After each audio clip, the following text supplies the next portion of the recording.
Master जी का homework और शरारती बच्चा।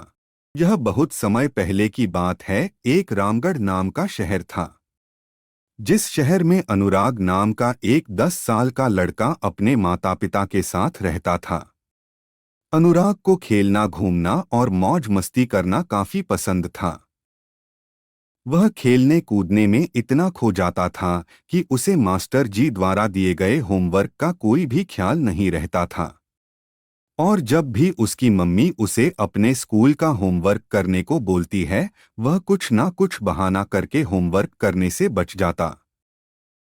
और जब भी मास्टर जी स्कूल में होमवर्क चेक करते, वह किसी ना किसी बहाने से स्कूल पढ़ने ही नहीं आता था। वह अपने मम्मी से कुछ ना कुछ बहाना करता है कि मेरे पेट में दर्द है या मुझे बुखार है, जिस वजह से उसकी मम्मी उसे स्कूल नहीं जाने देती और वह स्कूल में मास्टर जी को होमवर्क दिखाने से काफी आसानी से बच जाता था। और ऐसे ही अनुराग ने कई महीनों तक अपने मम्मी और मास्टर जी दोनों को बुद्धू बनाया, लेकिन एक दिन मास्टर जी ने क्लास में यह घोषणा की कि वह इंग्लिश, हिंदी और मैथ तीनों सब्जेक्ट की नोटबुक चेक करेंगे, जिसलिए सभी बच्चों को कल अपने तीनों सब्जेक्ट के नोटबुक्स के साथ ही स्कूल आना है। इसके बाद स्कूल की छुट्टी हो गई और सभी बच्चे खुशी खुशी अपने घर चले गए, लेकिन अनुराग के दोस्त को अच्छी तरह से मालूम था कि अनुराग के किसी भी सब्जेक्ट की नोटबुक पूरा नहीं है। तो उसने अनुराग से जाकर पूछा कि अनुराग, आज मास्टर जी ने कल तीनों नोटबुक लाने के लिए कहा है और तुम्हारे नोट्स पूरे नहीं हैं, तो तुम कल क्या करोगे?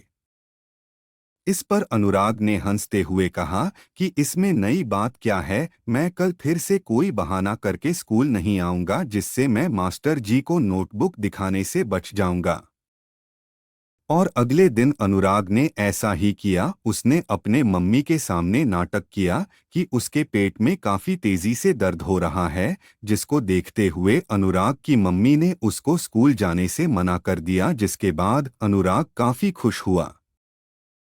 और उस दिन स्कूल में बच्चों ने अपने अपने नोट्स मास्टर जी से चेक कराए, लेकिन मास्टर जी का ध्यान जब उनकी कलाई पर बंधी घड़ी पर गई तो उन्होंने देखा कि बहुत ही जल्द स्कूल की छुट्टी होने का टाइम हो गया है। तो उन्होंने उन सभी बच्चों से कहा कि जिन जिन बच्चों का नोटबुक नहीं चेक कर वह कल लेकर आएंगे, उनका नोट्स कल चेक होगा।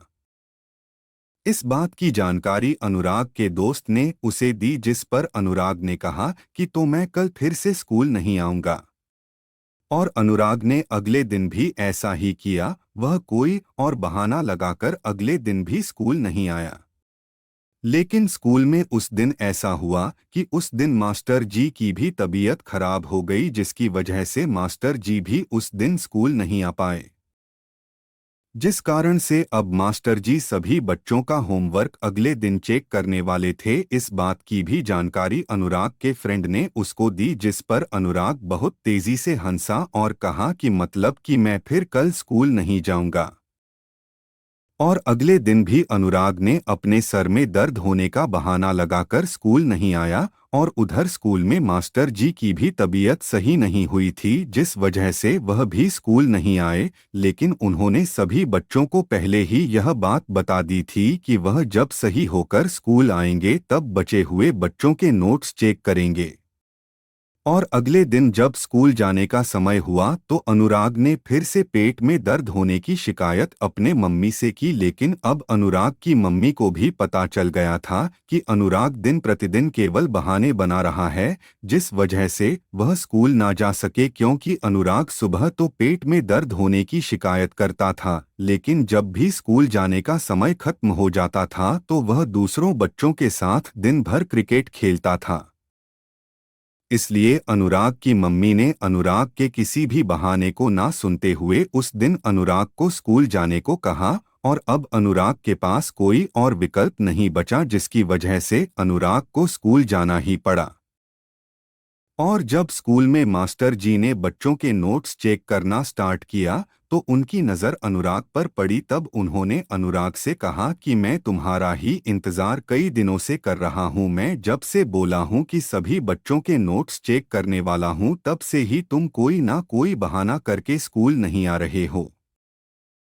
और मास्टर जी ने कहा कि चलो अपनी नोट्स लेकर यहाँ आओ, मैं तुम्हारी सभी नोट्स अभी चेक करूंगा। जिस पर अनुराग डरते डरते खड़ा हुआ और मास्टर जी से बोला कि मास्टर जी, मैं आज अपने सभी नोट्स लाना भूल गया हूँ, जिस कारण से मैं आपको आज अपने नोट्स नहीं दिखा पाऊंगा।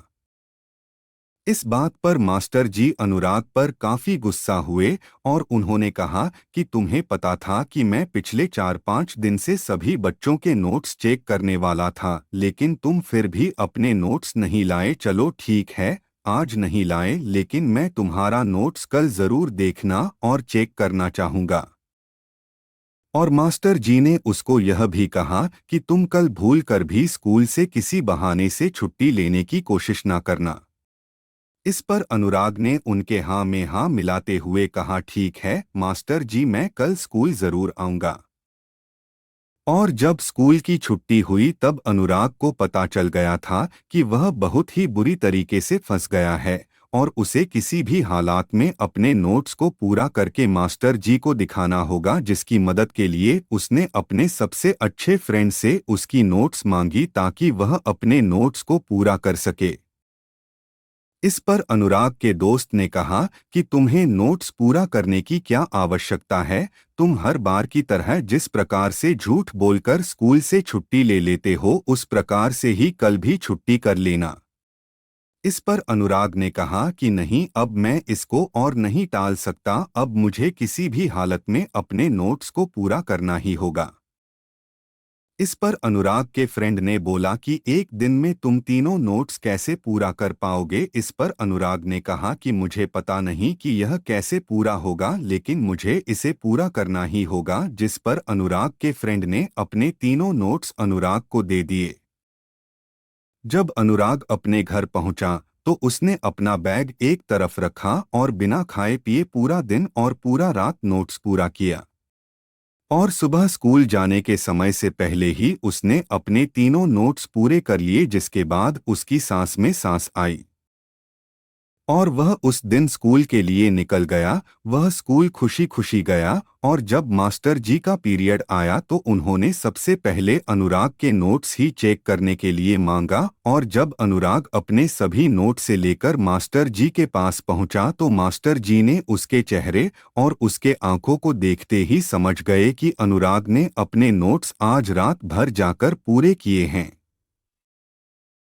इस पर मास्टर जी ने अनुराग को समझाया कि मुझे पता है कि तुम्हारे नोट्स नहीं पूरा थे और तुमने रात भर जागकर इन सभी नोट्स को पूरा किया है, जिस वजह से तुम्हारे चेहरे पर थकान दिखाई दे रही है और तुम्हारी आंखें लाल है।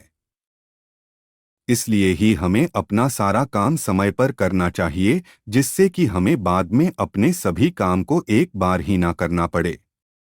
इस बात का तुम ख्याल रखना कि अगर तुम किसी भी काम को अगले दिन पर टाल देते हो तो वह काम खत्म नहीं होता बल्कि और बढ़ जाता है। इसलिए हमें जो भी हमारा कार्य हो उसे समय पर ही पूरा कर लेना चाहिए। और अनुराग भी मास्टर जी के इन बातों को अच्छी तरीके से समझ गया था, जिस पर उसने मास्टर जी से माफ़ी मांगी और उनसे कहा कि मैं अब अपने सभी कार्य समय पर करूंगा। और साथ ही जब अनुराग घर पहुंचा तब उसने इन बातों के बारे में अपने मम्मी को भी बताया और अपने मम्मी से भी माफ़ी मांगी कि वह अब हर दिन पढ़ने जाएगा और कभी भी कोई बहाना नहीं करेगा। इस कहानी से हमें यह सीख मिलती है कि हमें किसी भी कार्य को उसके सही